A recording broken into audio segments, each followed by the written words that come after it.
আসসালামু আলাইকুম রহমতুল্লাহ। আশা করি সবাই ভালো আছেন।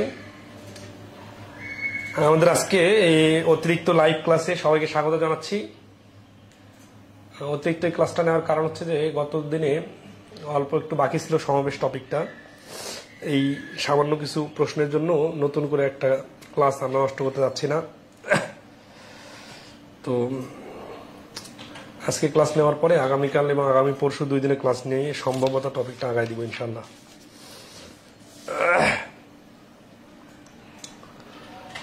তো কেমন আছেন সবাই?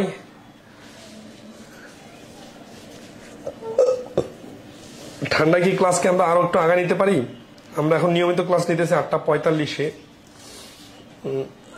যদি মনে হয় যেন আরো আগায় নেওয়া সম্ভব তাহলে বলিয়েন। আমরা আজকে পদ্ধতি 7 থেকে শুরু করব। কর্ণ, ত্রিভুজ ও চতুর্ভুজ সংখ্যা বের করা। এটা সহজ জিনিস, জাস্ট বেসিকটা ক্লিয়ার করে দিলে পারবেন। একটা কর্ণ তৈরি করা হয় দুটি বিন্দু দিয়ে, কিন্তু এ বি এবং বি দুটি কর্ণ নয়, বরং একটা কর্ণ। ঠিক আছে? তো বহুভুজের মোট সমাবেশের সংখ্যা থেকে বাহুর সংখ্যা বিয়োগ করে কর্ণ সংখ্যা বের করতে হয়। এটা আমরা ক্যালকুলেশন করে দেখাই দিব। একটা সরলরেখা তৈরি হয় দুটি বিন্দু দিয়ে, একটা ত্রিভুজ দিয়ে তৈরি হয় 3টি বিন্দু দিয়ে, এবং চতুর্ভুজ তৈরি হয় 4টি বিন্দু দিয়ে। এখানে ধারাবাহিকতা গুরুত্বপূর্ণ নয় বলে সমাবেশের সূত্র প্রয়োগ হয়। ঠিক আছে? এই যে বেশ কিছু বানান ভুল আছে না, এরকম বানান ভুল কারা কারা আমাদের বেসিক ম্যাথ বইয়ে দাগিয়ে রেখেছেন তাদের জন্য পুরস্কার আছে, কিন্তু সবগুলা কারেকশন আমাদেরকে দিতে হবে। দিতে পারবেন?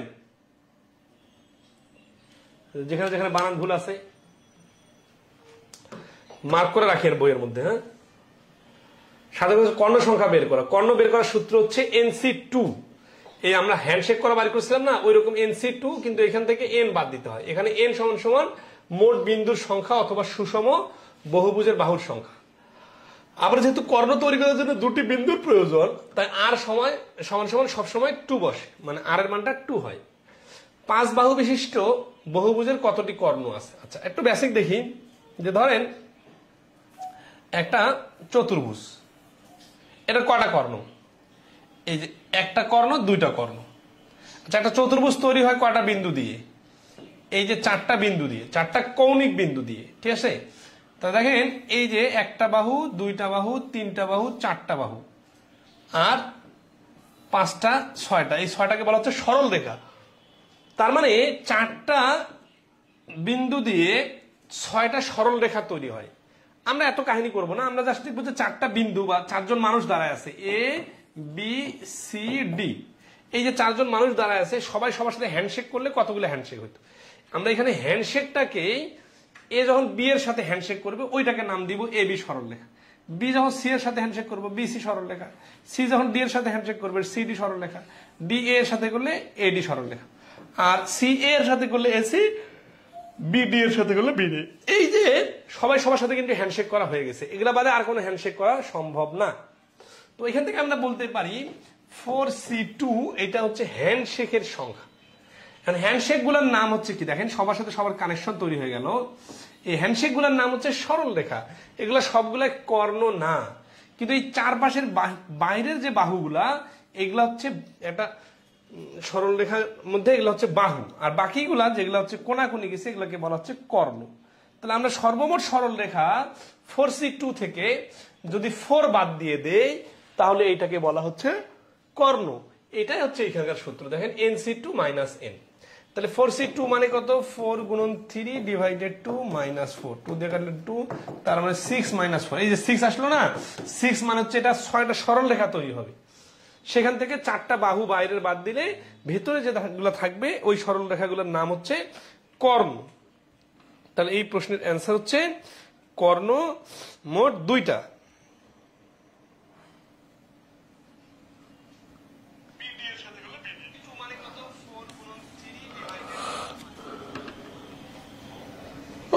ক্লিয়ার? আনারুল ভাই নীলফামারী থেকে, ভালো আছেন? ওয়ালাইকুম আসসালাম। আচ্ছা, তাহলে একই ভাবে এখানে 5 বাহু না দিয়ে যদি 6 বাহু, আচ্ছা 4, আমরা তো 4 বাহুটা বললাম না, তাহলে এই 5 বাহুটা কি করবো? 5 বাহুটা করবো এইভাবে 5C2 - 5। তাহলে কি দাঁড়াচ্ছে? 5C2 মানে 5 গুণন 4 ডিভাইডেড 2 - 4। 2 দিয়ে কাটলে 2, 10 থেকে 5 বাদ দিলে 5। প্র্যাকটিক্যালি যদি আমরা দেখি 1 2 3 4 5, এই 5টা বাহু দিয়ে 1 2 3 4 5, 5টা হচ্ছে বিজোড়ের বাহু। আর কর্ণ কটা দেখেন 1 2 3 4 5, এই ভেতরে 5টা কর্ণ, তার মানে টোটাল 10টা বাহু তৈরি হয়। সেখান থেকে 10টা সরলরেখা তৈরি হয় আর কি, এ বি সি ডি ই নাম দিতে পারি আমরা। এই 5টা বিন্দু দিয়ে 10টা সরলরেখা তৈরি হয়, যেগুলো সবগুলাই ইউনিক। এবং এই 10টার মধ্যে বাইরের 5টা হচ্ছে বাহু আর ভেতরের 5টা হচ্ছে কর্ণ, এই জন্য 5 বাদ দিতে হয়। ঠিক আছে, আচ্ছা সবাই কি ক্লিয়ার? ওকে, তাহলে আমরা নেক্সট প্রশ্ন আসি। 59 নম্বর, 63 বাহু বিশিষ্ট একটি বহুভুজের কতটি কর্ণ আছে? তাহলে 63 বাহু বিশিষ্ট একটি বহুভুজের কতটি কর্ণ আছে? সিম্পল, একই স্টাইল, 63 C2, ঠিক আছে, মাইনাস 63, এটা ক্যালকুলেশন করলে হয়ে যাবে। আচ্ছা 60 নম্বর কি বলছে? একটা বহুভুজের 7টি বাহু আছে, বহুভুজটির কর্ণ কতগুলো? তাহলে 7টা বাহু আছে একটা বহুভুজের, 7টা বাহু আছে মানে যা 7টা বিন্দু আছে মানে তা, ঠিক আছে, কারণ বাইরে গেলে তো বাহু। তাহলে বহুভুজটির কর্ণ আছে কতগুলো? তাহলে এখানেও কিন্তু 7C2 মাইনাস 7, এই দশভুজের কাহিনী একই, 10C2 মাইনাস 10, 16 বাহু বস্তু 16C2 মাইনাস 16। ত্রিভুজ ও চতুর্ভুজ সংখ্যা বের করা, তাই একটা দশ ভুজের কৌণিক বিন্দুগুলো সংযোগ করে কতগুলো ত্রিভুজ পাওয়া যাবে? তাহলে এখানে কি হবে? এখানে কিন্তু মাইনাস করতে হবে না, 10C3 করলে হয়ে যাবে। কারণ ত্রিভুজের ক্ষেত্রে দেখেন বহুভুজ অনেকগুলো হচ্ছে, এখানে তো আমরা এটা টান দেই, এই বাইরের বাহুগুলো মিলেও কিন্তু ত্রিভুজ, এখানে টান দেই এই বাইরের বাহুগুলো মিলেও কিন্তু ত্রিভুজ, ঠিক আছে। তো এই কারণে ত্রিভুজের ক্ষেত্রে বিয়োগ করতে হয় না, ঠিক আছে। তাহলে 10C3 মানে 10 মাইনাস ইন্টু 9 ইন্টু 8, আর নিচে হচ্ছে 3 গুণন 2 গুণন 1, 2 4 3 3, 3 আর 4 12 আর 10 120। তাহলে 63 অ্যান্সার হচ্ছে ক। তাহলে ত্রিভুজ ক্ষেত্রে 3টা বাহু যেহেতু দরকার বা 3টা বিন্দুর সংযোজক দরকার, এই জন্য 3। আচ্ছা 64 নম্বরে একই রকম করে নেবেন, 12C3 দিয়ে 16C3 দিয়ে, ঠিক আছে। সেশন হচ্ছে 1 2 3 4 সেন্টিমিটার দৈর্ঘ্য বিশিষ্ট সরলরেখা দ্বারা কয়টি ত্রিভুজ গঠন করা যায়? আচ্ছা, এই যে বাহুর দৈর্ঘ্য যখন দেওয়া থাকবে তখন কিন্তু কিছু কাহিনী আছে, সেই কাহিনীগুলো কি? কাহিনীগুলো হচ্ছে যে এখানে 4টা বাহুর দৈর্ঘ্য দেওয়া আছে, 1 2 3 4, 4 সেন্টিমিটার দৈর্ঘ্য সরলরেখা, মানে এরকম 1 2 3 4, এটা 3 সেন্টিমিটার, 4 সেন্টিমিটার, 2 সেন্টিমিটার, এটা 1 সেন্টিমিটার। এদেরকে মিলায় আমরা ভিন্ন ভিন্ন অ্যাঙ্গেলে ধরেন আছে 3টা করে নিয়ে ত্রিভুজ বানাবো। তাহলে 4C3 সমান সমান 4C1 সমান সমান 4, তাহলে 4টা ত্রিভুজ গঠন করা যাবে। কিন্তু এই 4টা তো আসলো আমরা 3টা দেখে, বাট দৈর্ঘ্যের কথা যখন আসতেছে তখন একটা বিষয় খুবই ইম্পর্টেন্ট, সেটা হচ্ছে ত্রিভুজ হইতে গেলে কি লাগে? শর্ত আছে না, ত্রিভুজের যে কোনো দুই বাহুর সমষ্টি তৃতীয় বাহুর থেকে বৃহত্তর। তো এই 1 আর 2 যোগ করলে তো 3 এর থেকে বড় হচ্ছে না। তাহলে এই ত্রিভুজগুলো, এই যে 4টা ত্রিভুজ, এই ত্রিভুজ 4টা কি রকম জানেন? 1 2 3, এই 3টা মিলে একটা ত্রিভুজ। 1 2 4, এই 3টা মিলে একটা ত্রিভুজ। 2 3 4, এটা মিলে একটা ত্রিভুজ। আর একটা কি? আর একটা হচ্ছে 1 3 4। এই যে 3 4টা যে ত্রিভুজ দেখতেছি, এই 3টা করে নিলে এরকম 4টা ত্রিভুজ তৈরি হবে। 4টা কমিটিও বলতে পারেন, ধরা আছে 1 2 3 4 নামে 4 জন ব্যক্তি, এদের দ্বারা 3 সদস্য বিশিষ্ট কয়টা কমিটি গঠন করা যাবে? এই যে 4টা কমিটি।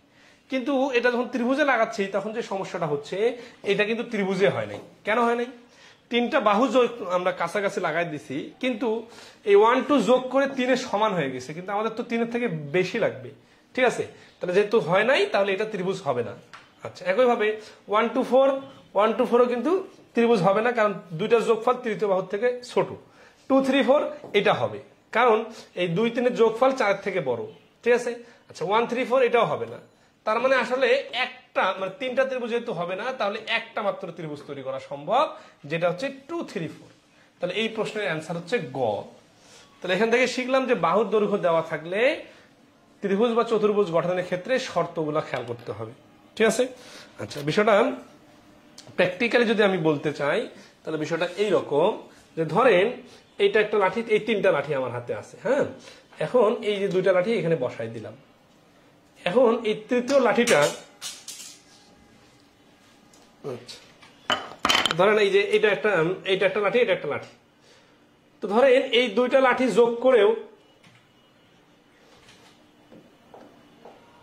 ধরেন এই দুটো লাঠি যোগ করেও যদি এর সমান না হয় তাহলে কি হবে জানেন?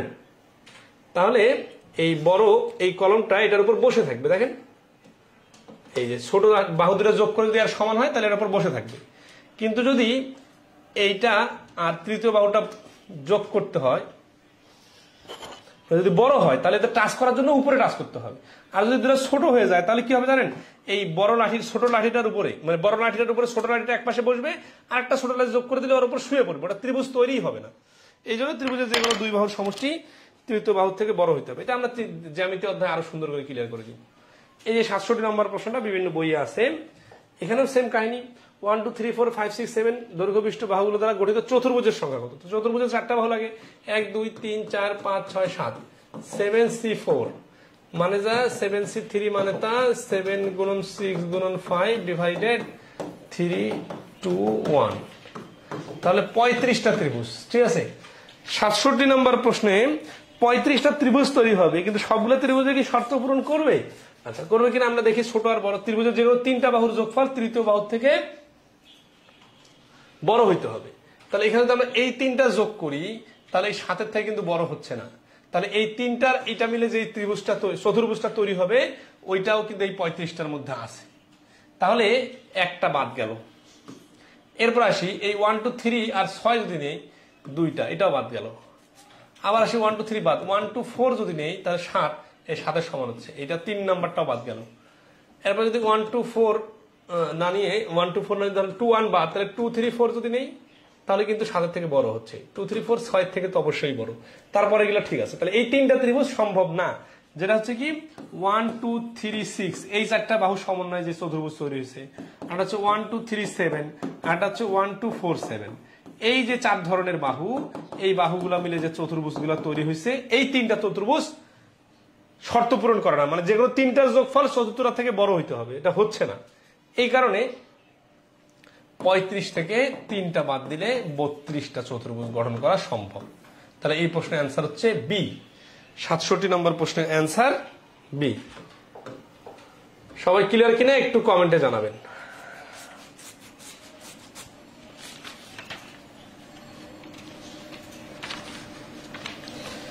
বিন্যাস ও সমাবেশের মিশ্র সমস্যা। ঠিক আছে, আচ্ছা মিশ্র সমস্যা কি?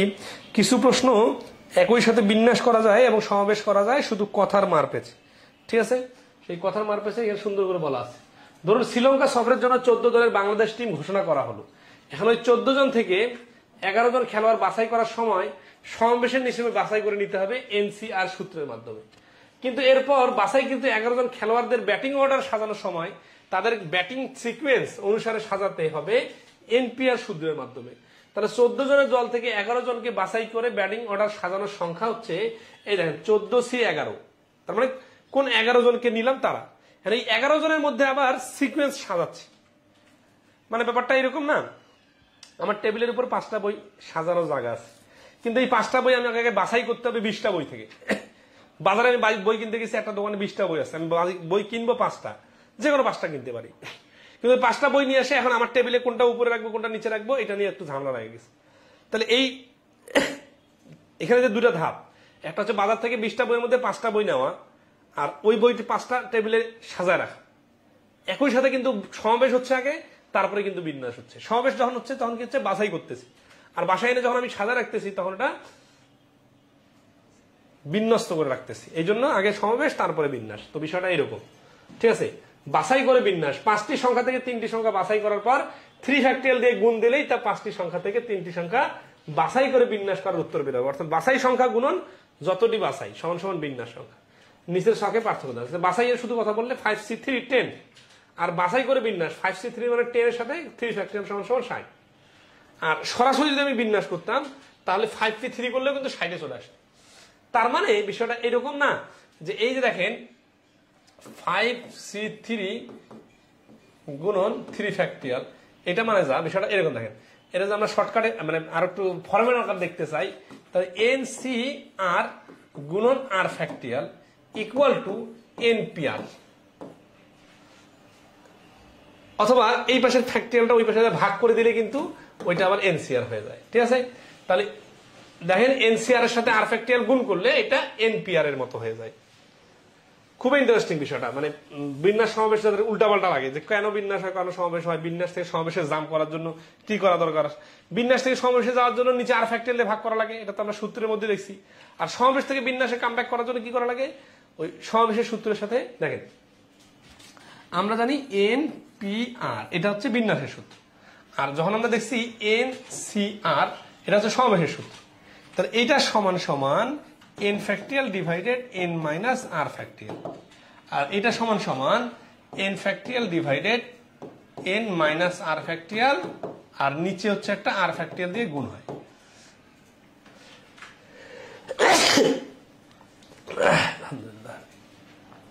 তাহলে এই ফ্যাক্টরিয়ালটার সাথে এই রেজাল্টটার সাথে আমি যদি এখানে আর ফ্যাক্টরিয়াল গুণ করি তাহলে কিন্তু গুণ না, নিচের সাথে গুণ, নিচের সাথে গুণ মানে কিন্তু আসলে ভাগ বোঝায়। হ্যাঁ, এই পুরোটার সাথে যদি আমি আর ফ্যাক্টরিয়াল দিয়ে ভাগ করি তাহলে এনপিআর থেকে আমি এনসিআর যাইতে পারবো।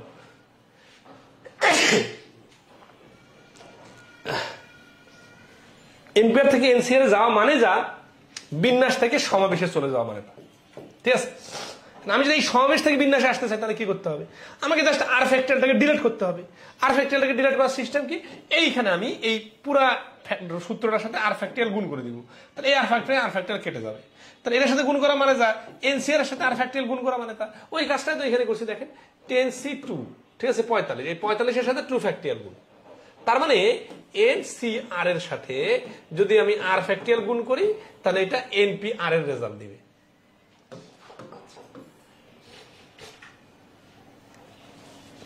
এরকম কিছু প্রশ্ন সমাধান করি তাহলে ক্লিয়ার হবে। ক্যামব্রিজ শব্দটির বর্ণগুলো থেকে প্রতিবারই 5টি করে বর্ণ নিয়ে কতভাবে বাছাই করা যাবে যাতে প্রতিটি শব্দে সবগুলো স্বরবর্ণ থাকবে, আবার একইভাবে প্রতিটি শব্দে স্বরবর্ণগুলোকে রেখে কতভাবে বিন্যাস করা যাবে।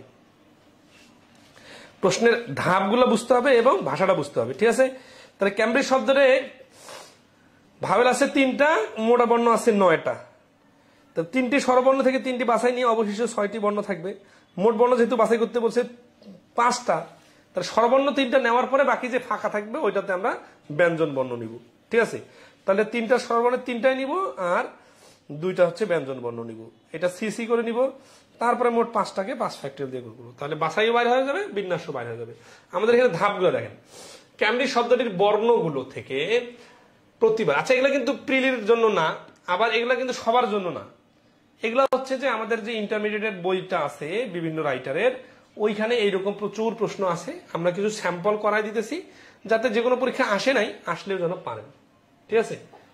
কোনো সময় দেখা যাচ্ছে নতুন প্রশ্ন আসলে অনেকে ঘাবড়ে যান, তো এই জন্য এগুলো যেহেতু ব্যাপক হারে আছে এই জন্য আমরা কিছু স্যাম্পল দেখা দিচ্ছি। তাহলে ক্যামব্রিজের মোট বর্ণ কটা, CAMBRIDGE, এখান থেকে যদি আমরা আলাদা করে ফেলি CMBRDG, আর কি আছে AIE, এই যে এই পাশে হচ্ছে ভাওয়েল আর এটা হচ্ছে কনসোনেন্ট। 1 2 3 4 5 6, 6টা, আর ভাওয়েল হচ্ছে 3টা, ঠিক আছে। তাহলে আমাদের নিতে হবে মোট কয়টা, নিতে হবে প্রতিবারে 5টা বর্ণ নিতে হবে, বাছাই করতে হবে যাতে প্রতিটি শব্দে সবগুলো স্বরবর্ণ থাকবে, তার মানে 3টা স্বরবর্ণ বাদ দেওয়া যাবে না। তাহলে আমরা কি করতে পারি, এই 6টা থেকে আমরা নিব 2টা, আর এই 3টা থেকে নিব আমরা 3টায়, যেহেতু আমাদের টোটাল 5টা নিতে হবে তাহলে এটা গুণ করতে হবে। তাহলে 6C2 মানে কত, 6 গুণন 5 ডিভাইডেড 2, আর এই পাশে 3C3 যতটা আছে সবগুলা নিলে একভাবেই শুধুমাত্র নেওয়া যায়। তাহলে 5 6 30, এটা হচ্ছে 15, তাহলে এই যে বাছাই হচ্ছে 15, এটা কার অ্যান্সার আসলো, এটা কিন্তু স্বরবর্ণ থাকবে এইটুকু পর্যন্ত, এটার অ্যান্সার হচ্ছে 15। এরপরে কি বলতেছি, আবার একইভাবে মানে কি, ওই যে প্রতিটি শব্দের স্বরবর্ণগুলো রেখে কতভাবে বিন্যাস করা যাবে। তার মানে আমরা যে বাছাই করলাম যেই শর্তগুলো প্রয়োগ করে, সেই একই শর্ত মানে সবগুলোতে ভাওয়েল থাকবে, 5টা করে শব্দ নিতে হবে, অক্ষর নিতে হবে, ক্যামব্রিজ শব্দটা থেকে নিতে হবে, তার মানে জিনিস একই। তাহলে এই যে বাছাই হলো 15, এর সাথে অতএব বিন্যাস কতটা হবে, এই বাছাই 15 এর সাথে গুণ করতে হবে। কি গুণ করতে হবে, এই যে আর ফ্যাক্টরিয়ালটা গুণ করতে হবে। এখানে আর কত, আর হচ্ছে এই যে 5, তাহলে এই যে 5 ফ্যাক্টরিয়াল দিয়ে গুণ, তাহলে 15 গুণন 5 ফ্যাক্টরিয়াল মানে কি, 5 ফ্যাক্টরের মধ্যে কোনো রিপিট আছে কি? রিপিট নাই তো, ঠিক আছে, সবগুলো আলাদা আলাদা। তাহলে 5 ফ্যাক্টরিয়াল মানে 120, 120 সমান সমান 1800। তাহলে এখানে বিন্যাস হচ্ছে 1800 আর বাছাই বা সমাবেশ হচ্ছে 15। আশা করি একটু রিপিট দেখলে ধরতে পারবেন, ঠিক আছে। এই 69 নম্বর প্রশ্নটা বিভিন্ন পরীক্ষায় প্রচুর পরিমাণে মডেল টেস্টের বা বিভিন্ন পরীক্ষা দিলে এই প্রশ্নটা আসে। বিশেষ করে আমেরিকা শব্দ দেখেন, আমেরিকা, আবাহনী, আলজেব্রা সবগুলোর ক্যাটাগরি একই রকম করে, সবগুলোতে এ আছে, দুইটা রিপিট, ঠিক আছে, আর বাকি সবগুলো ভিন্ন ভিন্ন। শব্দটির বর্ণগুলো থেকে প্রতিবার 3টি বর্ণ নিয়ে গঠিত ভিন্ন ভিন্ন শব্দ সংখ্যা কত হবে? ভিন্ন ভিন্ন কিন্তু শব্দ বলছে। শব্দ মানে কি? ধরেন আছে এ সি ডি, এটা কিন্তু একটা বাছাই, কিন্তু শব্দ কিন্তু দেখেন এডিসি, ডিএসি ভিন্ন ভিন্ন হচ্ছে। তার মানে ভিন্ন ভিন্ন শব্দের কথা যখন বলবে তখন এটা আসলে বিন্যাসের খেলা খেলবে। কিন্তু এই বিন্যাসের খেলার ক্ষেত্রে যেটা হচ্ছে, এখানে যেহেতু একটা রিপিট আছে, ঠিক আছে, তাহলে এই যে আমরা গত ক্লাসে যে শিখছি ওই হিসাবটা কাজে লাগাইতে হবে। সেটা কি? সেটা হচ্ছে যে জিনিসটা যেহেতু একই, যে কোনো একটা করলে হয়ে যাচ্ছে, তাহলে ডাবল এ থেকে একটা এ নিয়ে একবার হিসাব হবে, মানে একবার ডাবল এ থাকবে, কটা করে নিতে হবে? শব্দটাতে প্রতিবারে 3টা করে বর্ণ। তার মানে M M E R I C plus এই দুইটা এর মধ্যে থেকে একটাই, এইভাবে একবার দুইটা এ থেকে একটা এ, তাহলে এখানে হচ্ছে 5 আর এখানে হচ্ছে 1, তার মানে 6C3 এইভাবে একবার। আর M E R I C এই ডাবল এ থেকে দুইটা এ নিতে হবে একবার। গত ক্লাসে কিন্তু সুন্দরভাবে শেষের দিকে সামারাইজ করে দিয়েছিলাম যে আমাদেরকে 3টা এ নিতে, মানে 3টা বর্ণ নিতে বলছে, তার মধ্যে একবার আমরা নিব একটা এ আর বাকি দুইটা ভিন্ন ভিন্ন গুলা, আর একবার আমরা কি করব? দুইটা এ নিব আর এই জায়গাটা ভিন্ন ভিন্ন। সিরিয়ালে খেয়াল করেন, তাহলে যখন আমরা একটা এ নিব তার মানে কি? তার মানে হচ্ছে যে এই দুইটা এ কে একটা এ কল্পনা করলেই তো হয়ে যাচ্ছে। তাহলে এইটার রেজাল্ট হচ্ছে 6C3। আর এটার রেজাল্ট কি? এটার রেজাল্ট হচ্ছে এই দুইটা এ থেকে যখন নিব তখন এখানে কিন্তু 5টা অক্ষর আছে, তাহলে 5C1 ইন্টু 2C2, 5C1 মানে 5, আর ওখানে কত?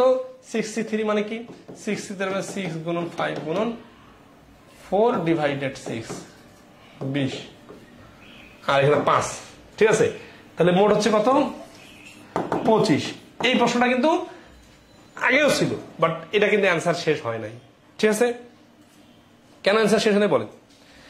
কারণ হচ্ছে কি, যে এই 25 হচ্ছে আমাদের বিন্যাস, সরি বাছাই, কিন্তু আমাদেরকে তো এইখানে সমাবেশ করতে হবে। কারণ কি, শব্দগুলা কথা যখন বলছে, শব্দ তো আমরা দেখলাম যে উল্টায় দিলে ভিন্ন ভিন্ন শব্দ তৈরি হয়, ঠিক আছে।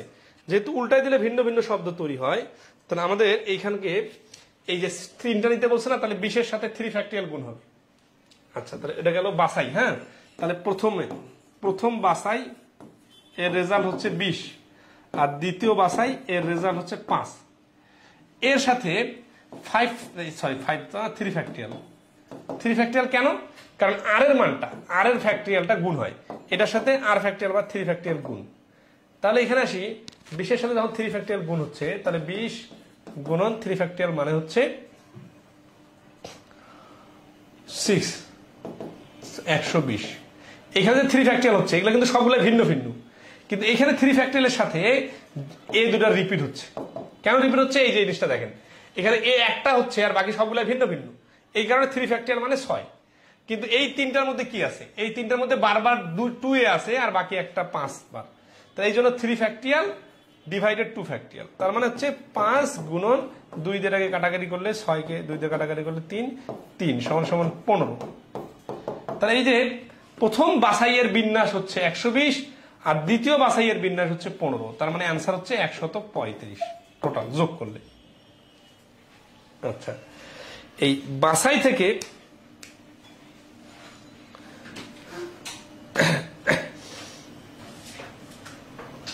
বিন্যাস যদি আমরা করতে যাই, বাছাইয়ের সাথে আর ফ্যাক্টরিয়াল গুণ করে দিলে হয়ে গেল।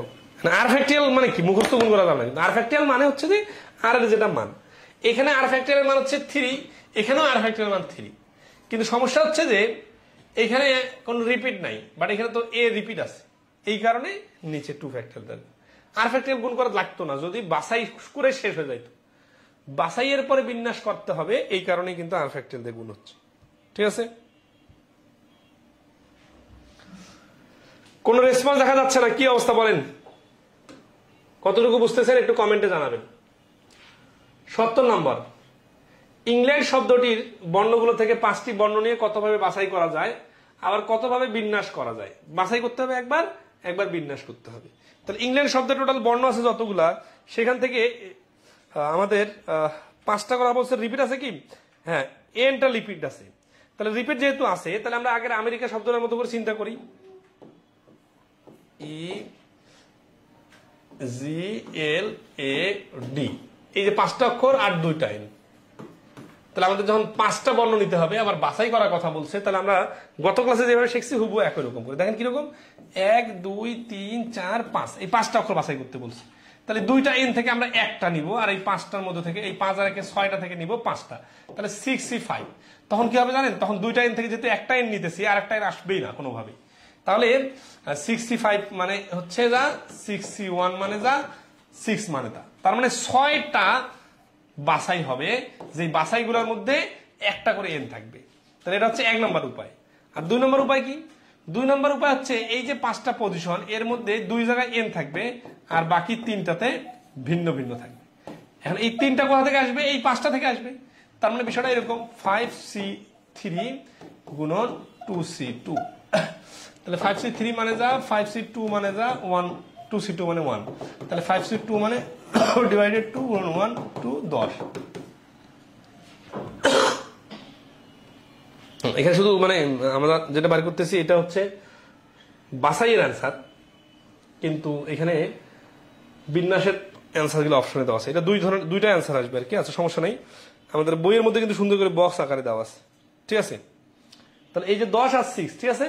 আচ্ছা এখন আসি, এই 6 এর সাথে কি করলে ফ্যাক্টরিয়াল, মানে কত ফ্যাক্টরিয়াল গুণ করলে সমাবেশ মানে বিন্যাস হবে। এখানে যেহেতু 5টাই ভিন্ন ভিন্ন, তাহলে 5 ফ্যাক্টরিয়াল গুণ করতে হবে। তাহলে 6 গুণন 5 ফ্যাক্টরিয়াল মানে 120, 120 মানে 6 12 72, 720। আর এখানে 10 এর সাথে 5 ফ্যাক্টরিয়াল গুণ করতে হবে, কিন্তু n ফ্যাক্টরিয়াল, n যে 2টা আছে, এই জন্য 5 ফ্যাক্টরিয়াল ডিভাইডেড 2, তার মানে হচ্ছে 10 গুণন 60 মানে 600। তাহলে 600 আর 720 মিলে 1320। তাহলে এই যে দেখেন 720 আর 600 সমান সমান 1320, অর্থাৎ 1320 ভাবে বিন্যস্ত করা যাবে। ঠিক আছে, জটিল কিন্তু না। আমরা কিন্তু একেবারে শেষ স্টেজে এসে আগের যত কিছু শিখলাম বিন্যাসে, সমাবেশে, সবগুলোর একটা সমন্বিত আউটকাম দেখতেছি এই প্রশ্নগুলোতে। তো এখন আপনারা যদি শেষে এসে আগের গুলা ভুলে যান, মনে করেন নতুন কঠিন, তাহলে তো হবে না। কারণ যোগ বিয়োগ গুণ ভাগ সবকিছু মিলে যখন মানুষ শিখে যায়, তখন সবাইকে লাগাই দেওয়া হয় ঐকিক নিয়মের প্রশ্ন, শতকরার প্রশ্ন, লাভ ক্ষতির প্রশ্ন। এখানে কি আসে? এখানে কি কেউ আবার যোগ বিয়োগ গুণ ভাগ শেখানো হয় না। এখানে যোগ বিয়োগ গুণ ভাগ আপনি আগে শিখছেন, এগুলাতে জাস্ট অ্যাপ্লাই করেন। তো বিষয় হচ্ছে এই ধরনের প্রশ্নগুলোতে কি জাস্ট ধাপগুলো খেয়াল রাখার জন্য গত ক্লাসের শেষের দিকে সামারি করে দিছিলাম, ওইটা মনে রাখতে হবে। আর বাকি কাজগুলো একই রকম। আর এখানে 2টা কথা বলছে, একবার বাছাই বলছে, বাছাই হলে অ্যান্সার কত হইতো? 10 আর 6 16।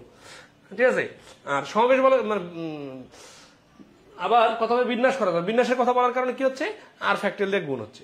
একবার যখন এনটা একবার ইউজ হচ্ছে, তখন ডাইরেক্ট 5 ফ্যাক্টরিয়াল দিয়ে গুণ হচ্ছে।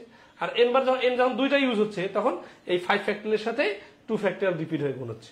ঠিক আছে, এই দেখেন 5 ফ্যাক্টরিয়ালের সাথে 2 ফ্যাক্টরিয়াল রিপিট হিসেবে গুণ হচ্ছে। তো এই 5 ফ্যাক্টরিয়াল নিচে যে 2 ফ্যাক্টরিয়াল হয়, এটা তো আমরা বিন্যাসে সুন্দর করে শিখছি। হ্যাঁ, প্র্যাকটিসের সময় ক্লিয়ার হয়ে যায়, প্র্যাকটিস করলে ইজি লাগে। ওকে, তো এই জন্য ক্লাসগুলো করেন।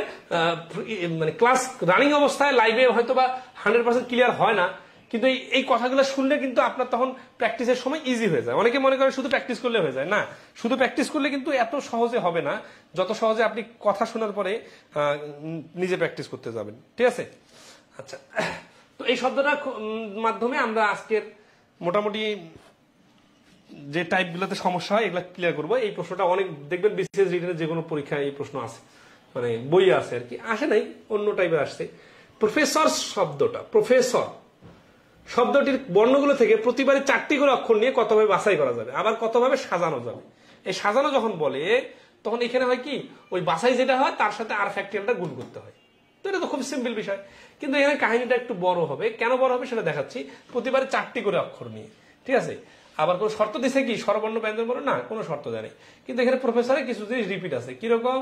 ধরেন হচ্ছে পি এফ ই ডবল আর ডবল ও ডবল এস, এই জিনিসটাকে আমরা গত ক্লাসে এরকম শিখি নাই রিপিটের বিষয়গুলা। আচ্ছা, তো ওই রিপিটের কাহিনীটা করবো কিরকম? 3টা কাহিনী হয় এই 3টা রিপিট হলে, ঠিক আছে। 4টা নিতে বলছে না, দেখেন তো এই যে এখানে 3টা আর এখান থেকে একটা। আচ্ছা, তাহলে আমরা যদি এই 4টা আমাদের স্টাইলটা দেখেন, 1 নম্বর স্টাইল, 2 নম্বর স্টাইল, 3 নম্বর স্টাইল। 1 নম্বর স্টাইল হচ্ছে কি 1 2 3 4, 4টি ভিন্ন। 4টি ভিন্ন মানে কি? যে এখানে একটা একটা করে অক্ষর বসবে, কোনো রিপিট হবে না। তাহলে আমরা কি করব? এই 1 জোড়াকে একটা, এই 1 জোড়াকে একটা, এই 1 জোড়াকে একটা। তাহলে মানে এখানে 3টা অক্ষর আছে। 3টা অক্ষর মানে আর ও এস, এই 3টা অক্ষর আছে। মনে করে ডাবল এস, ডাবল আর, দ্বিতীয় আরটা, দ্বিতীয় ওটা, দ্বিতীয় এসটা নাই, আর এখানে আছে 3টা। তাহলে এই 3টা আর 3টা মিলে 6টা। তাহলে এইটুকুর অ্যান্সার আমরা লিখতে পারি 6 কত 4টা না 4, 64 দিলে সবগুলো ভিন্ন ভিন্ন, 4টি ভিন্ন আসে। এটা আমরা গত ক্লাসে সুন্দর করে দেখছিলাম। এরপরে আরেকটা ক্যাটাগরি হইতে পারে কি, যে আমাদের এখানকার মধ্যে যে কোনো একটা জোড় সংখ্যা বসলো, ঠিক আছে। মানে এই একটা জোড় সংখ্যা মানে কি, এই যে এইখানে হয় ডাবল আর বসলো, অথবা ডাবল ও বসলো, অথবা ডাবল এস বসলো, মানে এই দুইটা করে যে কোনো একটা জোড়া বসলো এখানে।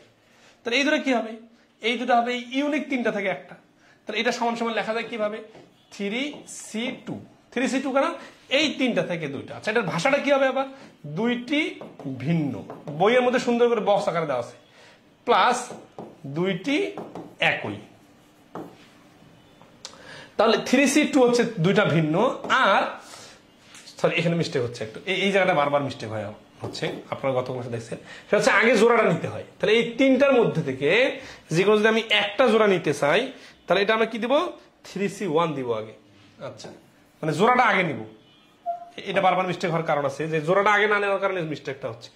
3C1 যখন নিব, যে কোনো একটা জোড়া, তার মানে এই জোড়া, এই জোড়া, এই জোড়ার মধ্যে যে কোনো একটা আমি নিয়ে নিলাম। মনে করেন আর 2টা নিয়ে নিলাম এখানে। তাহলে আমার হাতে আর কি অপশন আছে? আমার হাতে অপশন আছে এই 2টা নেওয়ার, আর আমার হাতে অক্ষর আছে কটা? এই পি এফ ই আছে। কিন্তু আরেকটা বিষয় খেয়াল করেন, এই ডাবল এর মধ্যে থেকে যদি একটা ও নেই, ডাবল এস এর মধ্যে যদি একটা এস নেই, তাহলে তো সিঙ্গেল সিঙ্গেল অক্ষর আছে, তাই না? তার মানে এই 3টা আর এই 2টা সিঙ্গেল অক্ষর মিলে হচ্ছে 5C2। 5টা ভিন্ন ভিন্ন অক্ষর থেকে যে কোনো 2টা ভিন্ন অক্ষর নেওয়া যায়, ঠিক আছে। মানে রিপিটেড গুলা বাদ, রিপিটেড তো একটা নিচে এখানে। তাহলে হচ্ছে 3C1 মানে 3, 5C2 মানে 4 বছর করি 10, 10 30। তাহলে এই 2 নম্বর ওয়েটার রেজাল্ট হচ্ছে 30, ঠিক আছে। আচ্ছা, নেক্সট আসি আমরা 3 নম্বর রেজাল্টে আসবো। 3 নম্বর রেজাল্টে আমাদের এই 2টা এক জোড়া আর এই 2টাও জোড়া। তার মানে ডাবল আর ডাবল এস, অথবা ডাবল আর ডাবল ও, অথবা ডাবল এস ডাবল ও, এরকম করে উল্টাপাল্টা করে অনেক কিছু বসতে পারে। তখন কিন্তু আর কোনো রিপিট ছাড়া অন্য কিছু নাই। তাহলে রিপিটের কয় জোড়া রিপিট আছে? 3 জোড়া রিপিট। আমরা নিতেও পাবো কয় জোড়া? 2 জোড়া। তার মানে 2 জোড়া সমান সমান 3C2 সমান সমান 3C1 সমান সমান 3। তার মানে এই প্রথম ফলাফলটা 464 আছে না, 64 রেজাল্ট কত? 64 মানে যা, 62 মানে তা, 6 গুণন 5 ডিভাইডেড 2 মানে তা, 15 মানে তা। এটা হচ্ছে 15টা বাছাই, এটা হচ্ছে 30টা বাছাই, এটা হচ্ছে 3টা বাছাই। এই ক্যাটাগরিটা কিন্তু অনেকগুলো অঙ্ক করছি অলরেডি, গত ক্লাসের শেষের দিকে দেখবেন। হ্যাঁ, তো এখান থেকে আমরা এখন অলরেডি অ্যান্সার পেয়ে গেছি 15 আর 30 45 আর 3 48। এই 48 কি? এই 48 হচ্ছে আমাদের মোট বাছাইয়ের অ্যান্সার। যদি এতটুকু বলতে অ্যান্সার শেষ, কিন্তু শেষে একটা এই যে, তাহলে এই প্রথম অংশের অ্যান্সার হচ্ছে 48। এবং হচ্ছে কত ভাবে সাজানো যাবে, সাজানো যাওয়ার কথা বলার কারণে আমাদের এবারের অ্যান্সারটা চেঞ্জ হবে, ঠিক আছে। আচ্ছা, কিরকম চেঞ্জ হবে দেখেন। এখানে হবে কি, যে আমাদের এখানের সাথে গুণ করে দিতে হবে। কি গুণ করে দিতে হবে? ওই আর ফ্যাক্টরিয়ালটা গুণ করতে হবে। আর ফ্যাক্টরিয়াল মানে কি? আর ফ্যাক্টরিয়ালের বিষয়টা হচ্ছে এরকম,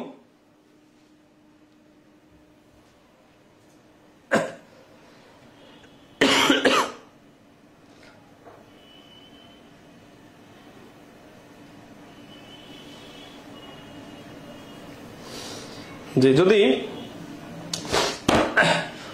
আমরা আর ফ্যাক্টরিয়ালটা গুণ করে দিই, এখন এখানে আমাদের প্রথম ক্যাটাগরিতে কি ছিল, চারটা যেহেতু ভিন্ন ভিন্ন ছিল, তাহলে এটার সাথে চারটা ডাইরেক্ট 4 ফ্যাক্টরিয়াল গুণ করে দেওয়া যায়।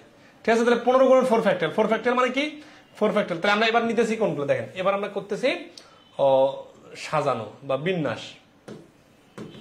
বিন্যাসের ওই আগের যে তিনটা ধাপ, এই তিনটা ধাপের অ্যান্সার কি আসতেছে, 15 গুণ 4 ফ্যাক্টরিয়াল।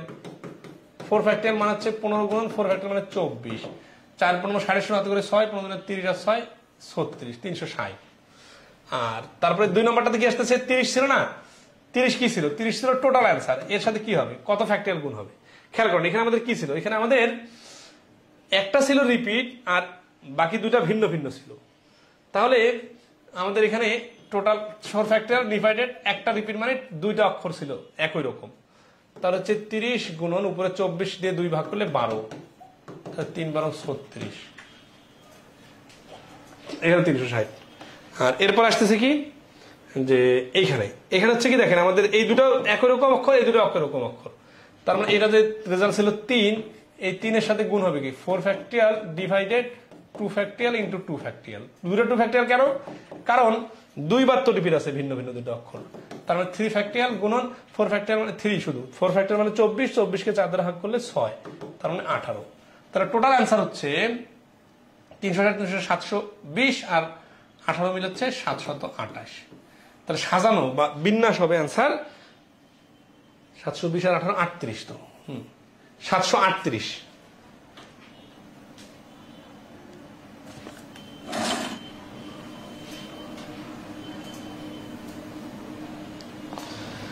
সবাই কি ক্লিয়ার কিনা বলেন।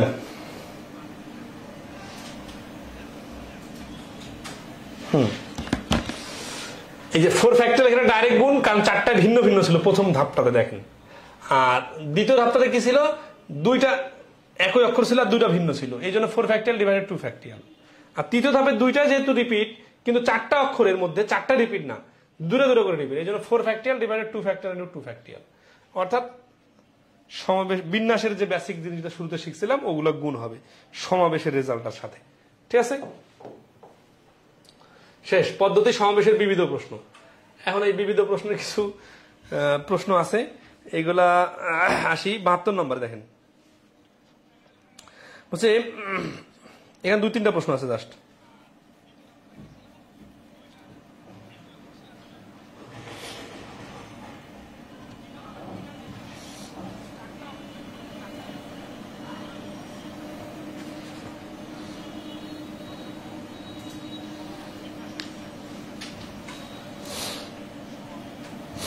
খুব ইন্টারেস্টিং একটা নিয়ম শিখবে। হ্যাঁ, 72 নম্বর বলছে এক ব্যক্তির 6 জন বন্ধু আছে, সে কত প্রকারে এক বা একাধিক বন্ধুকে নিমন্ত্রণ করতে পারবে।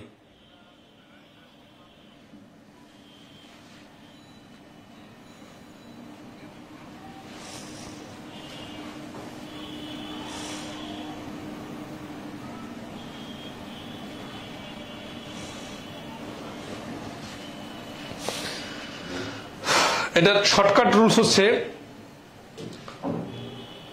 6 জন বন্ধু আছে, সে কত প্রকারে এক বা একাধিক বন্ধুকে নিমন্ত্রণ করতে পারবে। মানে নিমন্ত্রণ করা আর নিমন্ত্রণ না করা মানে দুইটা উপায়। বন্ধু হচ্ছে 6, ঠিক আছে। তাহলে এটা এরকম প্রশ্নের সূত্র হচ্ছে 2 to the power n minus 1, ঠিক আছে। তাহলে এখানে n সমান হচ্ছে যত বন্ধু। আচ্ছা, এই মাইনাস 1টা কেন সেটা দেখা দিচ্ছে। তাহলে এখানে 2 টু দি পাওয়ার 6 মাইনাস 1, তার মানে 2 টু দি পাওয়ার 32 64 মাইনাস 1 সমান সমান 63। তাহলে 63 হচ্ছে অ্যান্সার। আচ্ছা, বিষয়টা যদি আমরা প্র্যাকটিক্যালি আসি, একজনকে নিমন্ত্রণ দিবে অথবা দিবে না, এইভাবে 6 জন, ঠিক আছে না। এখন ধরেন এই একজনকে নিমন্ত্রণ দিবে কি দিবে না, হ্যাঁ, এই দুটা উপায়। আরেকজনকে নিমন্ত্রণ দিবে কি দিবে না, দুইটা উপায়। এই সবগুলো যদি গুণ করি তাহলে যে 64টা উপায় আসতেছে, তাই না।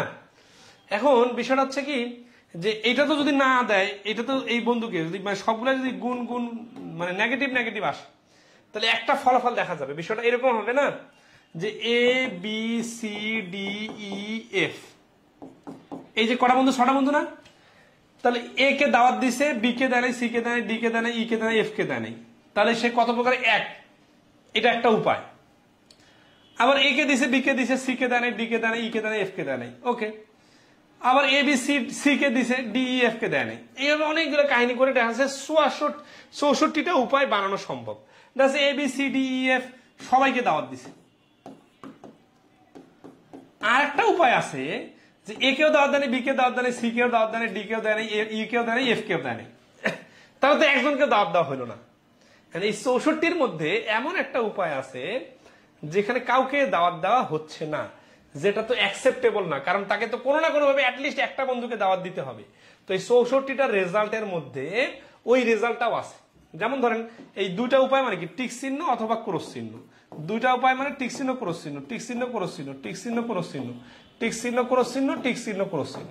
আমরা যদি সবগুলোর উপায় সমন্বয় করি তাহলে দেখা যাবে যে একটা উপায় এমন বাইর হবে যে সবগুলো থেকে ক্রস চিহ্নগুলো একসাথে হয়ে কাউকে দাওয়াত দেওয়া হয় নাই। তাহলে কাউকে দাওয়াত দেওয়া হয় নাই, তাহলে তো এটা প্রশ্নের সাথে সাংঘর্ষিক হচ্ছে, তাই না? এই জন্য এই 64টা উপায় থেকে একটা উপায় বাদ দিলে বাকি 63 উপায়ে হয় একজনকে দাওয়াত দেওয়া যাবে, অথবা দুইজনকে যাবে, অথবা তিনজনকে যাবে, অথবা চারজনকে যাবে, অথবা পাঁচজনকে যাবে, অথবা 6জনকে দাওয়াত দেওয়া যাবে। কাউকে দাওয়াত দেওয়া যাবে না এইরকম উপায়টা এই 63টার মধ্যে নাই, কিন্তু 64টার মধ্যে ছিল। ঠিক আছে, আচ্ছা, ওকে। এই শেষে এক বিয়োগ করার বিষয়টা খুবই ইম্পর্টেন্ট, গুণোত্তর ধারার মতো আর কি। হ্যাঁ, 73 নম্বর কোন পরীক্ষায় পাশ করার জন্য 5টি বিষয় প্রতিনিধি পাশ করতে হয়। একজন ছাত্র কত রকমে ফেল করতে পারে? তাহলে এই মানে আগের মতোই 2 টু দি পাওয়ার 5 - 1।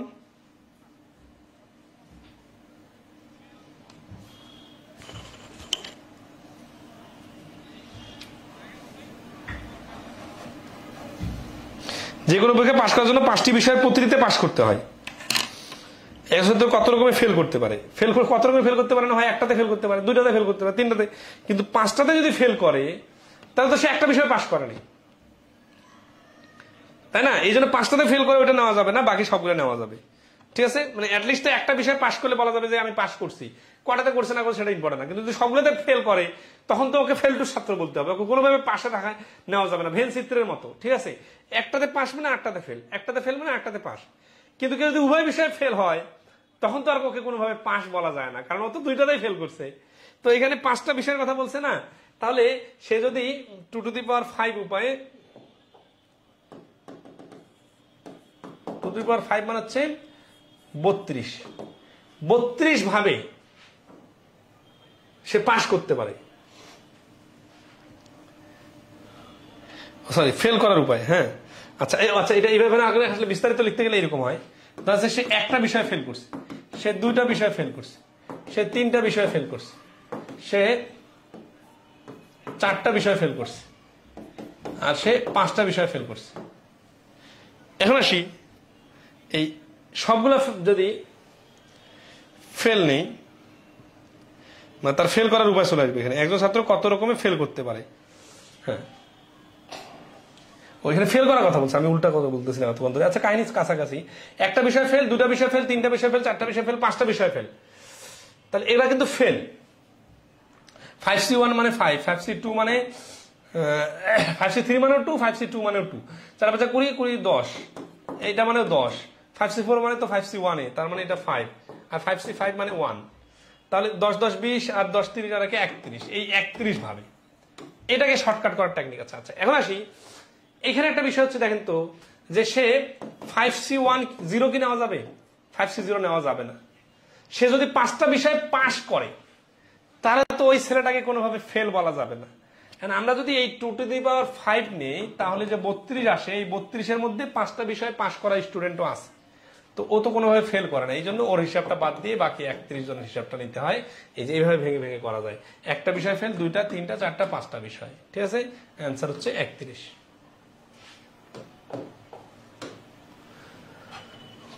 10 জন লোক 2টি শয়ন কক্ষে কত রকম ভাবে রাত্রি যাপন করতে পারবে? কাহিনী এক, 2টা উপায়, আর লোক হচ্ছে 10 জন, 2 টু দি পাওয়ার 10। এখানে আবার বিয়োগ করতে হবে না, কারণ এখানে তো পাশ ফেলের কাহিনী নাই, মানে এখানে মানে কোনো বিয়োগ করার কাহিনী নাই। এটা 2 টু দি পাওয়ার 10 হচ্ছে অ্যান্সার। 2 টু দি পাওয়ার 10 মানে 32 গুণন 32, তার মানে হচ্ছে 1024। 74 অ্যান্সার হচ্ছে বি।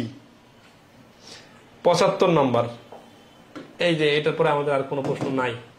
লাস্ট ওয়ান, 3টি শূন্য পদের জন্য 10 জন প্রার্থী আছেন। একজন নির্বাচক শূন্য পদ সংখ্যার বেশি নয় এমন যে কোনো সংখ্যক প্রার্থীর জন্য ভোট দিতে পারে।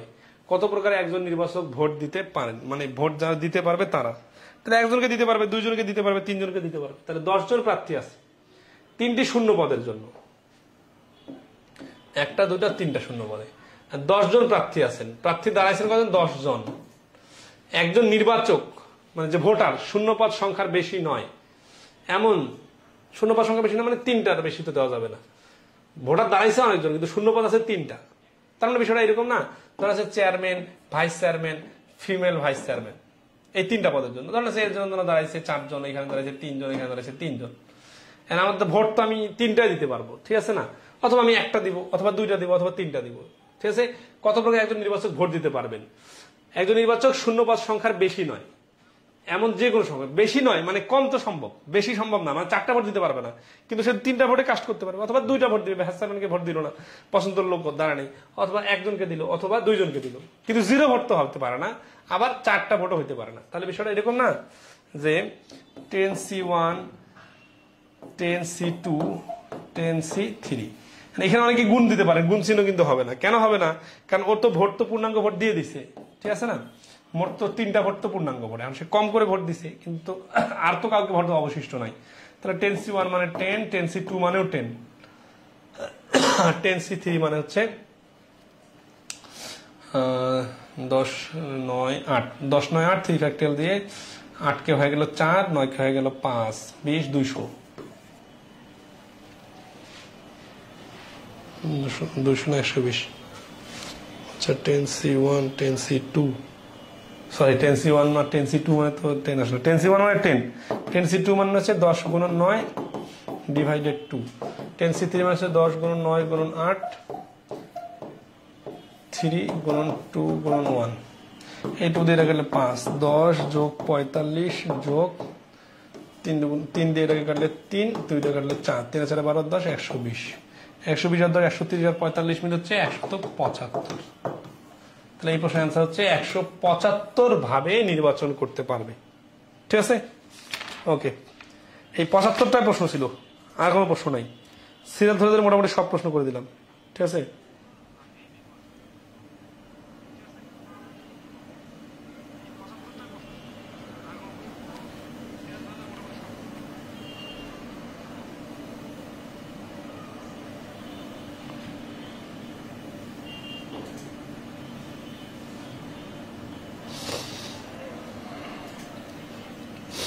আগামীকালকে কি আপনারা ক্লাস করবেন নাকি আগামীকালকে বন্ধ রেখে পরশুদিন ক্লাস নিব?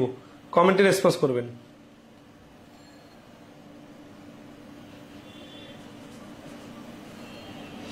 জানাবেন।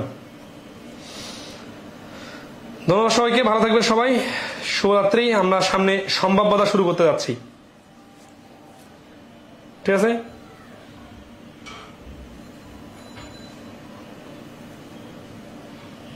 থ্যাংকস।